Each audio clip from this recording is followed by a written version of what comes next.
Alors, avant peut-être de présenter la problématique, j'aimerais rappeler ce qui m'a, disons, poussé à écrire sur cette question de l'islam.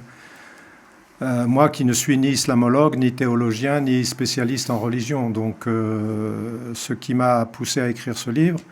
c'est un ensemble de faits tragiques qui se sont passés depuis quelques années,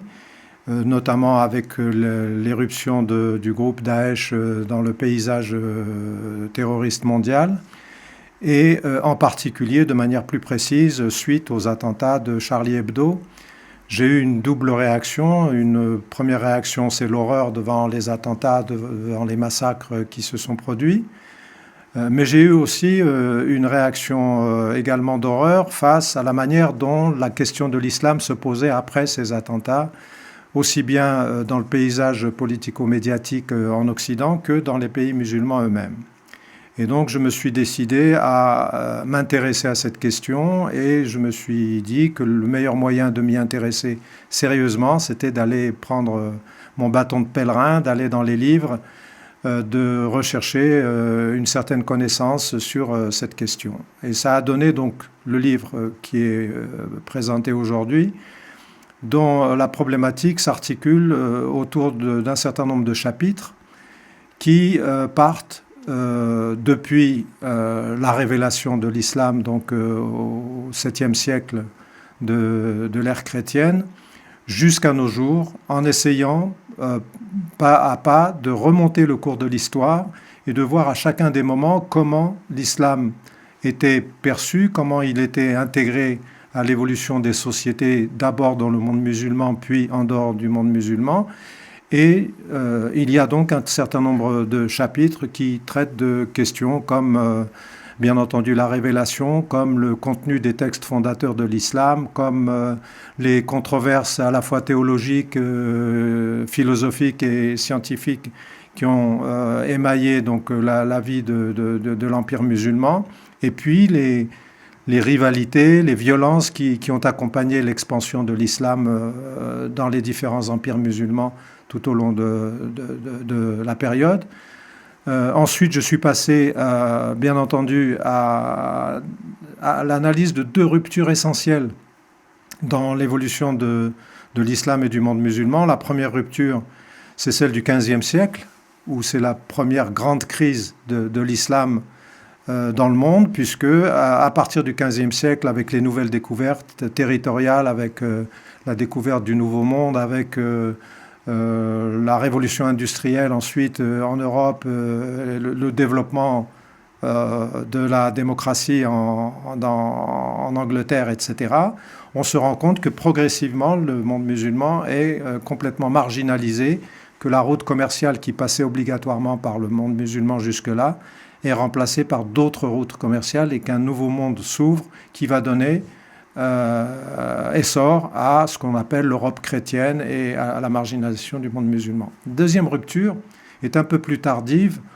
parce qu'entre-temps, il y a l'Empire ottoman qui essaye de maintenir vaille que vaille l'Empire musulman.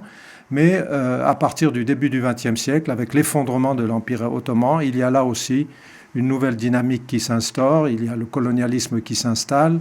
il y a des penseurs qui commencent à se dire qu'il faut revoir les choses pour qu'on puisse se libérer du colonialisme, et ça donne l'occasion à tout un mouvement de pensée de retrouver les anciennes controverses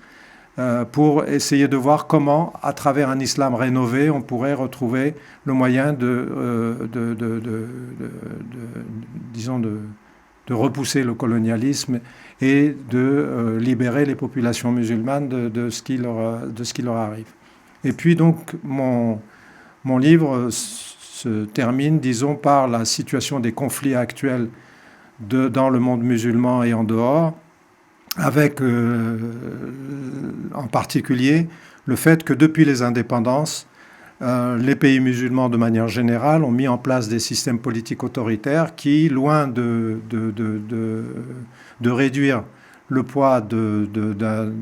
disons, de la violence, ont au contraire généré, chacun à sa manière dans les différents pays, des types d'islamisme, parce qu'il y a plusieurs types d'islamisme, différents types d'islamisme politique qui ont conduit à sa forme la plus achevée, la plus terrifiante qui est celle de Daesh depuis quelques années en Syrie, en Irak et au-delà à travers les actions menées par les attentats en Europe et ailleurs.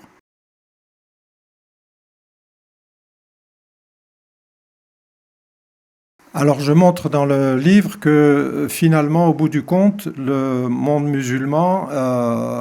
l'islam de manière générale, a été victime d'un triple piège. Le premier piège qu'on voit historiquement, c'est le piège du dogme religieux. Le dogme religieux a bloqué l'évolution de l'islam et a bloqué en même temps l'évolution des pays musulmans et de l'empire musulman. Le deuxième piège, c'est le piège des autoritarismes, non seulement pendant la période des empires musulmans, mais aussi plus récemment avec les nationalismes où, au lendemain des indépendances, au lieu de mettre en place des systèmes démocratiques, les pouvoirs musulmans ont mis en place des systèmes autoritaires qui ont bloqué là aussi l'évolution des sociétés musulmanes et qui ont donné, qui ont permis à l'islamisme politique désormais de se développer. Alors, trois types d'islamisme, je disais tout à l'heure. Premier type d'islamisme, ce qu'on pourrait appeler un islamisme d'État, c'est-à-dire dans un certain nombre de pays musulmans, ce sont des régimes qui se sont appropriés la religion musulmane sous forme de religion d'État. L'État national,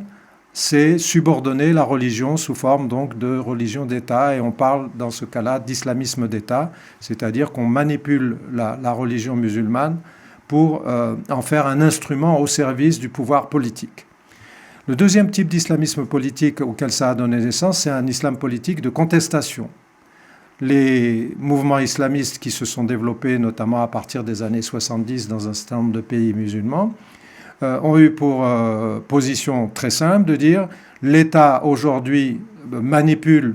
la religion et a soumis la religion. Il est temps de renverser ce type d'État. Et pour renverser ce type d'État, on va renverser la logique. C'est à la religion de se soumettre à l'État. Et on va avoir les développements de l'islamisme politique sous forme des États islamiques qui sont prônés par toute une série de mouvements islamistes. Et troisième type d'islamisme qui est le plus virulent, c'est un islamisme qui sort des frontières nationales des différents pays musulmans et qui, à partir de la guerre d'Afghanistan en particulier, mais aussi avec la guerre en Irak, va s'adapter à la mondialisation. Et face à une mondialisation triomphante en termes économiques, on va avoir un islamisme politique qui va se mondialiser, qui va sortir des frontières nationales de chacun des pays musulmans et qui va, à travers des personnages comme Ben Laden ou comme aujourd'hui le calife al-Baghdadi, autoproclamé, qui va développer à partir disons, d'une base principale, une nébuleuse de mouvements qui vont intervenir sur l'ensemble de la planète et qui vont mondialiser avec le rêve fantasmagorique de reconstituer une sorte de califat originel qui serait étendu à l'ensemble de la planète.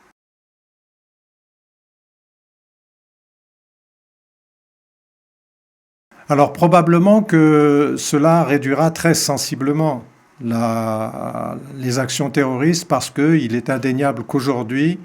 Daesh a un triste leadership en matière de terrorisme puisque beaucoup de groupes de la nébuleuse dont je parlais tout à l'heure sont aujourd'hui plus ou moins inféodés, ont prêté allégeance à Daesh. Donc on pense bien évidemment que cibler aujourd'hui Daesh et aboutir à son élimination, ce serait réduire très sensiblement le pouvoir du terrorisme au plan international. Mais il reste que c'est une nébuleuse et que d'autres formes de terrorisme peuvent apparaître, que ce soit au Moyen-Orient, que ce soit ailleurs, et que, de mon point de vue, on n'est pas prêt d'en finir avec le terrorisme pour une raison simple, c'est que le terreau sur lequel s'est développé le terrorisme, à savoir à la fois les intérêts géostratégiques et le côté injuste, les injustices que cela implique, notamment dans le monde musulman, qui est aujourd'hui quand même le centre principal des conflits à l'échelle de la planète, j'allais dire l'épicentre des conflits mondiaux. Il y a donc ce problème-là. Il y a aussi, bien entendu, l'autre versant, c'est que depuis les indépendances, comme je le disais tout à l'heure, les autoritarismes n'en finissent pas de se régénérer dans les pays musulmans, et tant que les autoritarismes seront là, il y aura toujours une contestation qui, dans les pays musulmans, pourra prendre la forme de l'islamisme politique et voire prendre la forme de l'islamisme politique radical et donc aller jusqu'à la lutte armée pour essayer de combattre politiquement et militairement les pouvoirs musulmans qui sont considérés comme des pouvoirs impies, des pouvoirs autoritaires, despotiques, etc.